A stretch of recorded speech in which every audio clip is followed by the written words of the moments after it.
ഇൻസ്റ്റഗ്രാമിൽ തുറക്കുമ്പോൾ കാണാൻ പറ്റുന്നത് ഇതേപോലുള്ള ഓല ഇലക്ട്രിക്കിന് മുന്നിൽ നിന്ന് പെട്രോൾ ഒഴിച്ച് വണ്ടി കത്തിക്കുന്ന കാഴ്ചകളെ കണ്ടുകൊണ്ടിരിക്കുന്നത്.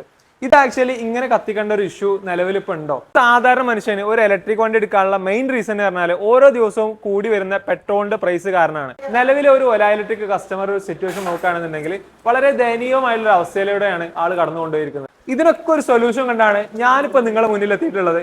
ഞാനുള്ളത് കോഴിക്കോട് നാലങ്കരിനടുത്തുള്ള ഇവോൾടെക്സിന്റെ പുതിയതായിട്ട് തുടങ്ങിയുള്ള ഇലക്ട്രിക് വെഹിക്കിൾ സർവീസ് സെന്ററിലാണ്. ഇപ്പൊ നമ്മളിവിടെ നോക്കുകയാണെങ്കിൽ ഒരുപാട് വാഹനങ്ങൾ ഇവിടെ വന്നിട്ടുണ്ട്. ബാറ്ററിയുടെ ഇഷ്യൂസ് ഉള്ള, മോട്ടറിന്റെ ഇഷ്യൂസ് ഉള്ള, അതേപോലെ കൺട്രോളറിന്റെ ഇഷ്യൂസ് ഉള്ള ഒരുപാട് വാഹനങ്ങൾ ഇവിടെ നമുക്ക് മുന്നിൽ വന്നിട്ടുണ്ട്. ഈ കിടക്കുന്ന വാഹനങ്ങളൊക്കെ മൈനർ കംപ്ലൈന്റ് ആണെന്നുണ്ടെങ്കിൽ ഏകദേശം ഒരു ദിവസം കൊണ്ടും മേജർ കംപ്ലൈന്റ് ആണെന്നുണ്ടെങ്കിൽ ഏകദേശം ഒരു 1 വീക്ക് കൊണ്ട് തന്നെ ഇവർ റെഡി ആക്കുന്നുണ്ട് കേട്ടോ. അപ്പൊ നിങ്ങളൊരു ഓല ഇലക്ട്രിക് വണ്ടി യൂസ് ചെയ്യുന്ന ഒരാളാണെന്നുണ്ടെങ്കിൽ എന്ത് കംപ്ലൈന്റ് ഉണ്ടെന്നുണ്ടെങ്കിലും നിങ്ങൾക്ക് ഇവിടെ കൊണ്ടുവരട്ടോ. കറക്റ്റ് ലൊക്കേഷൻ എവിടെയാന്ന് വെച്ചാൽ നാലങ്കരിന്ന് PT ഉഷാ റോഡിലോട്ട് വരുമ്പോൾ ടർബോഷ എന്ന് പറഞ്ഞ റെസ്റ്റോറന്റ് കാണാം. അത് നേരെ ഓപ്പോസിറ്റ് ആയി TA മാത്യു മാസ്റ്റർ റോഡ് കാണാം. അതിൽ വന്നാൽ നേരെ ഇവിടേക്ക് എത്തട്ടോ.